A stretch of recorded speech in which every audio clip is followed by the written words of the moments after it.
1. Wujud ikan nun Nabi Yunus. Dari banyaknya cerita yang ada soal ikan Nabi Yunus ini, rata-rata menyebutkan kalau fisik si ikan tersebut begitu besar. Saking besarnya, ia dikatakan bisa menelan apapun, bahkan termasuk kapal-kapal yang belayar di lautan.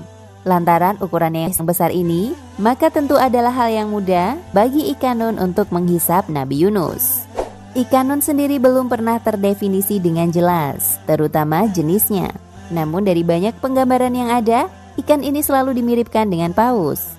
Memang secara logis tidak ada ikan lain yang lebih besar daripada paus. Namun mungkin bisa saja nun ini bukan masuk dalam klasifikasi paus. Bisa saja ia makhluk gaib atau spesial yang bentuknya sama sekali berbeda.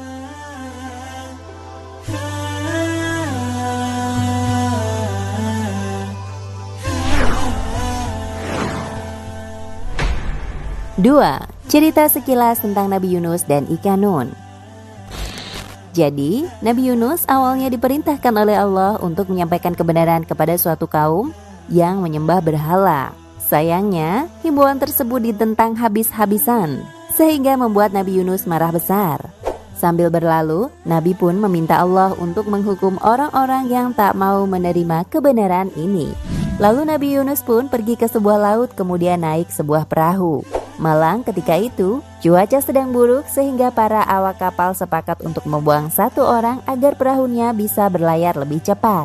Siapa yang menyangka jika Nabi Yunuslah orang yang terpilih untuk dibuang. Akhirnya beliau pun melompat ke laut dan ditelan oleh ikan nun ini.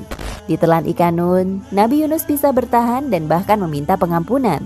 Sampai akhirnya beliau pun berzikir selama 40 hari lamanya. Zikir Nabi Yunus itu begitu kuat sampai menggetarkan lautan termasuk perut si ikan nun. Mungkin karena kesakitan atau semacamnya, akhirnya ikan nun memuntahkan Nabi Yunus ke sebuah pulau dan kembali ke lautan.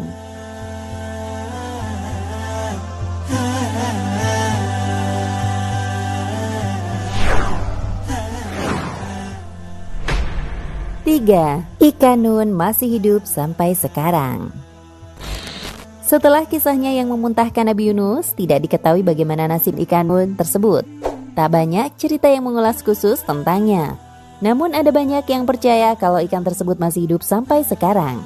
Alasannya ada beberapa, salah satunya bersumber dari sebuah ayat di Al-Quran. Dikatakan dalam surat Asy-Syaffat, ayat 143 hingga 144, bahwa sekiranya Nabi Yunus tak pernah berzikir ketika di dalam perut ikan, maka ia akan tetap berada di sana sampai hari kebangkitan.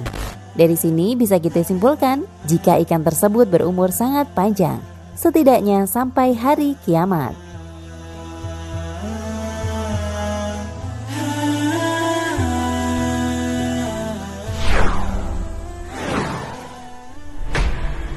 Empat, kebenaran tentang ikan nun yang masih hidup. Tak hanya diyakinkan oleh Al-Quran, sebenarnya kita juga bisa menerka-nerka sendiri eksistensi ikan nun tersebut secara logika. Seperti yang kamu tahu, laut bagi manusia misterinya masih terlalu besar. Bahkan menurut penelitian, hanya beberapa persen saja dari lautan yang berhasil diekspos oleh kita. Dari sini kita tak bisa menampik kalau mungkin saja ikan nun memang benar masih hidup.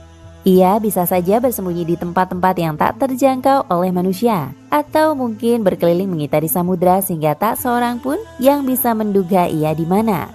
Lautan adalah tempat paling misterius di dunia ini, maka mungkin saja hal-hal yang tak pernah kita pikirkan memang ada di tempat tersebut, termasuk salah satunya ya ikan nun ini. Belum pernah ada bukti soal keberadaan ikan ini membuat sebagian orang tak percaya. Namun ikan ini sendiri bukanlah makhluk biasa, sehingga kemungkinan saja ia memang masih ada. Apapun itu, yang jelas dari kisah Nabi Yunus kita bisa mengambil banyak pelajaran berharga tentang larangan untuk marah kepada Tuhan.